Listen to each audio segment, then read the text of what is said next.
One take action scenes and Raj and D K, it's a never ending love story. लेकिन मुझे कहना पड़ेगा कि मेरे होप्स काफ़ी हाई थे इस सीरीज से, और जो कि पूरी तरीके से फुलफिल नहीं हुए। उसके लिए काफ़ी सारे रीजन से एक एक करके सारी चीज़ों के ऊपर बात करेंगे।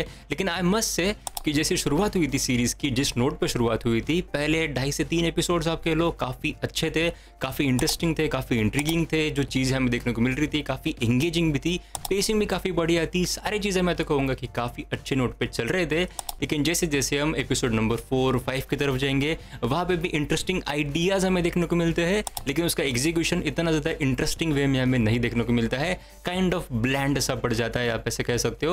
और फिर अंत में जाके हमारी एक्सपेक्टेशन होती है कि एक अच्छा ग्रैंड फिनाले देखने को मिले, जो ट्राई तो करते हैं वो देने का in a very signature Raj and D K style with a big one take action scene. जो मुझे एक्सपेक्टेड था वो मुझे देखने में मज़ा तो ज़रूर आया, लेकिन आई मस्ट से कि एंड आते आते सीरीज ने अपनी स्टीम लूज कर दी, और एंड होने के बाद भी आपको इतना फुलफिलिंग कुछ आपने देखा है ऐसी फीलिंग नहीं होती है। तो ये तो मेरा एक जनरल ओवरव्यू था। अभी एक सारी चीज़ों के बीच में हम डीप डाइव करके आगे जाके बात करेंगे। तो जैसे मैं बोल रहा था कि शुरुआत इसकी काफ़ी इंगेजिंग नोट पे हुई थी, और उसका एक one of the biggest reasons था इसके back and fourth between timelines करना। यानी कि आपको पता होगा कि इसकी जो सीरीज है तो ये 90s और अर्ली 2000s में टेक प्लेस करती है। अब मैं एग्जैक्ट ईयर तो आपको नहीं बताऊंगा because we are not discussing about spoilers, लेकिन इतना समझ लो कि 90s की एक स्टोरी है, फिर कुछ 7 8 9 साल के बाद की एक अर्ली 2000 की स्टोरी है, और दोनों स्टोरीज के बीच में हम बैक एंड फोर्थ करते हैं। यानी कि कभी हम प्रेजेंट की चीज़ें देख रहे हैं, कभी हम पास्ट की चीज़ें देख रहे हैं, और इस चीज़ को उन्होंने बहुत ही ज़्यादा हद तक यूज़ किया पहले के कुछ एपिसोड्स में,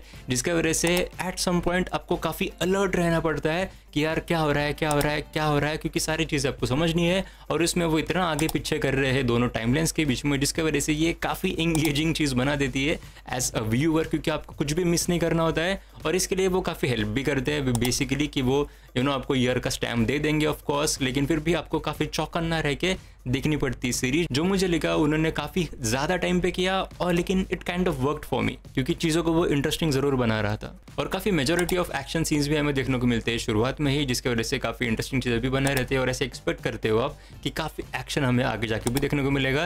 लेकिन it kind of tapers of, मतलब हाँ मिलता है एक्शन आगे जाके भी, लेकिन ज़्यादा करके हम स्पाई वाले चीज़ों में ज़्यादा करके घुल मिल जाते हैं। मतलब स्पाई की चीज़ें, यानी कि समझ सकते हो कि स्पाई वाले क्या चीज़ें होते हैं, तो उसमें हम ज़्यादा घुल मिल जाते हैं, जिसकी वजह से action kind of takes the back seat, और यहाँ पे स्टोरी काफ़ी इंपॉर्टेंट फोर फ्रंट पे आ जाती है। लेकिन इन्हीं कुछ एपिसोड्स में जो स्टोरी उन्होंने दिखानी चाहिए थी, तो उसका आइडिया जो था कि हाँ ऐसा ऐसा हम सोचेंगे, तो वो आइडिया मुझे पसंद आया। मतलब हाँ ठीक है, अच्छा था, लेकिन उसका एग्जीक्यूशन इतना ज़्यादा कैप्टिवेटिंग नहीं लगा। And part of the reason is pretty simple, क्योंकि देखते हुए ऐसा इंटरेस्टिंग हम कुछ देख रहे हैं, ऐसा लग भी रहा था और नहीं भी लग रहा था। मतलब लग रहा था कि हाँ इंटरेस्टिंग है, लेकिन we were not caring for it that enough कि हाँ हमें इतना ज़्यादा केयर हो कैरेक्टर्स के बारे में, उनके सारे सर्कमस्टांसेस के बारे में इतना ज़्यादा केयर हो, उतने ज़्यादा एक्सटेंड पे उसकी स्टोरी टेलिंग नहीं गई। बेसिकली जब तक हम उसके पास्ट के बारे में सोच रहे थे कि अच्छा पास्ट में ऐसा ऐसा हुआ था, बेसिकली हमें जब जब करंट टाइमलाइन दिखाई जाती है वहाँ पे हमें पहले बताया जाता है कि ऐसा ऐसा हुआ था पास्ट में, और फिर जब हम पीछे जाके फिर से पास्ट वाले सीन्स देखते हैं, वो पर्टिकुलर सीन वाले कि अच्छा ऐसा हुआ था,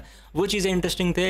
लेकिन जैसे जैसे वो पीछे के रिवील्स होना खत्म हो गए, उसके बाद से थोड़ी बहुत अनइंटरेस्टिंग सी स्टोरी होना शुरू हो गई। लेकिन इसमें भी मैं एक बात कहना चाहूँगा कि जो मेन चीज़ थी कि who are the good guys and who are the bad guys, तो इसका रिवील उन्होंने काफ़ी लेट जाके किया, और वो मुझे अच्छा लगा, क्योंकि तब तक हम सोच ही रहते हो कि अच्छा ये वाले अच्छे लोग हैं, ये वाले बुरे लोग हैं, फिर हमें एक छोटा सा एक रिवील देखने को मिलता है कि फिर हमें लगता है कि अच्छा नहीं नहीं नहीं ये अच्छे लोग हैं, ये बुरे लोग हैं।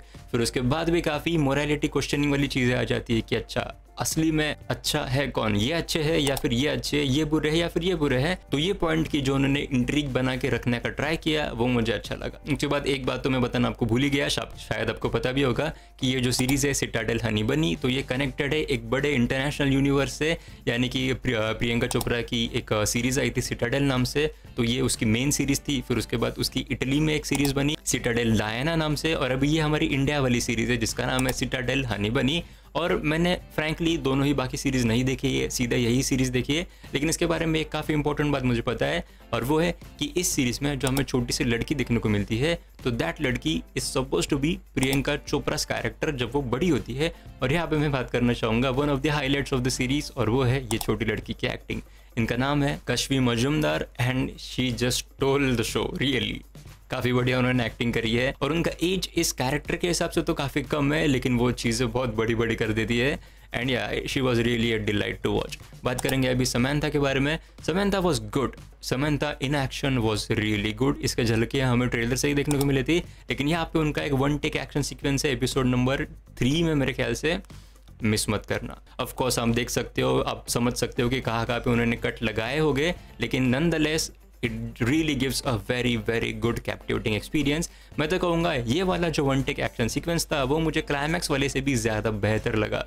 आई डोंट नो व्हाई, लेकिन it was just good to watch. उसके बाद उन्होंने गानों का भी इस्तेमाल काफ़ी अच्छी तरीके से करा है। जो इन्होंने one take action sequence use करे है उसमें पहले 2 में तो भी अच्छे खासे उन्होंने गाने यूज़ करे हैं, जो एक काफ़ी मस्त तरीके से एक वाइब देता है। एक्शन भी चल रहा है, गाना भी चल रहा है, तो yeah that was pretty cool as well. Samantha in action pretty damn good. उसके बाद बात करेंगे वरुण धवन के बारे में। वरुण धवन का भी एक्शन काफ़ी था इसमें। उनके भी छोटे छोटे से लंबे लंबे से सीन्स उन्हें दिए थे एक्शन के, जो मुझे हमेशा पसंद आता है कि जब भी हम कोई एक्शन देखते हैं तो हमें पूरा एक्शन अगर देखने को मिला, थोड़ा बहुत तो भी, तो मज़ा आता है देखने में। और यहाँ पे वरुण धवन के भी काफ़ी सॉलिड एक्शन पीसेस थे। Hand to hand combat specifically, क्योंकि हैंड टू हैंड कॉम्बैट में ही ज़्यादा मज़ा आता है देखने में यार, वो भी मस्त था। So Varun Dhawan in action was good. लेकिन जो हम केमिस्ट्री की बात करेंगे वरुण धवन और समंथा के कैरेक्टर के बीच में, वो it was all right, it was not bad, it was not great, it was all right. उसके बाद कुछ हमारे साइड कैरेक्टर्स भी है जिसमें कुछ ऐसी बड़ी वाली एनर्जी निकालने की कोशिश करी है, बड़ी वाली कॉमेडी एनर्जी की निकालने की कोशिश करी है, which sometimes work as well. One of the main actors इस सीरीज में है के मेनन का कैरेक्टर, और के मेनन के कैरेक्टर के ही अराउंड सारी चीज़ें घूमती है। और के मेनन के कैरेक्टर को जो उन्होंने प्रीमाइस देने की कोशिश करी है कि जिस तरीके से वो ऑपरेट करता है, जिस तरीके से वो लोग उसके लिए लेके आता है, तो वो काफ़ी इंटरेस्टिंग था, वो अच्छा लगा मुझे देखने में। लेकिन जो उसकी खुद की बैक स्टोरी थी, या फिर जो उसके खुद के मोटिव्स थे, या फिर जिस चीज़ की वजह से वो इतने सारे चीज़ें कर रहा था, वो कहीं ना कहीं मुझे थोड़े बहुत बिलो द पार ही लगी। बट परफॉर्मेंस वॉज अगेन के मेनन जब भी आते हैं, परफॉर्मेंस इज ऑलवेज गुड। उसके बाद जैसे मैंने पहले बोला कि ये सीरीज 90s में टेक प्लेस करती है और अर्ली 2000s में टेक प्लेस करती है, तो यहाँ पे हम सोचोगे कि काफ़ी पुरानी चीज़ें हमें देखने को मिलनी चाहिए।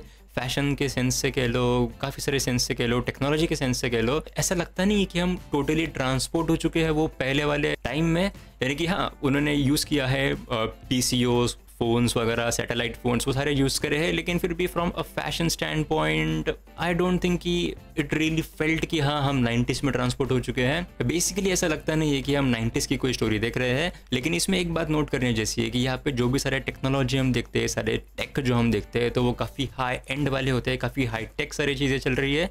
तो उसके हिसाब से आप थोड़ी बहुत तो भी डिस्काउंट कर सकते हो कि अच्छा ठीक है, लेकिन जो फील होना चाहिए कि हम ट्रांसपोर्ट हो चुकी है पूरे चीज़ों में, उसका टेक्नोलॉजी भी एक काफ़ी इंपॉर्टेंट पार्ट है। और टेक्नोलॉजी इसमें काफ़ी हाई टेक था ऑलरेडी, तो जिसके वजह से भी एक फील आया होगा कि हाँ हम कंप्लीटली ट्रांसपोर्ट नहीं हो चुके हैं पहले वाले टाइम में। और उसमें भी सिर्फ इंडिया के ही सीन्स नहीं थे, काफ़ी सारे फॉरेन में भी शूट करे हुए सीन्स थे, फॉरेन की भी स्टोरी लाइन थी, तो वह तो हम थोड़ा बहुत हम पीछे ही रहते हैं, you know what I mean. तो हाँ, बेसिकली इतना हमें ऐसा फील नहीं होता है कि हम कोई 90s की स्टोरी देख रहे हैं, लेकिन एट द सेम टाइम उसके लिए थोड़ा बहुत उन्होंने रीजनिंग देने की भी कोशिश करी है, जैसे कि हाई टेक्नोलॉजी जो एक बड़ा पार्ट है। बाकी कुछ पॉप कल्चर के रेफरेंसेस उन्होंने ज़रूर यूज़ करे हैं to transport us back into that era, जैसे कि कोई अमिताभ बच्चन की फिल्म कह लो, शाहरुख खान का कोई ना कोई चाहिए वो गाना ले लो, कुछ चीज़ें हैं जो उन्होंने यूज़ करे हैं as a pop culture reference, जिसकी वजह से इट गिव्स एन आइडिया कि हाँ हम कौन से एरा में है। ओवरऑल मैं कहूँगा it's a decent series, it's not a great series. I definitely had high hopes from the series.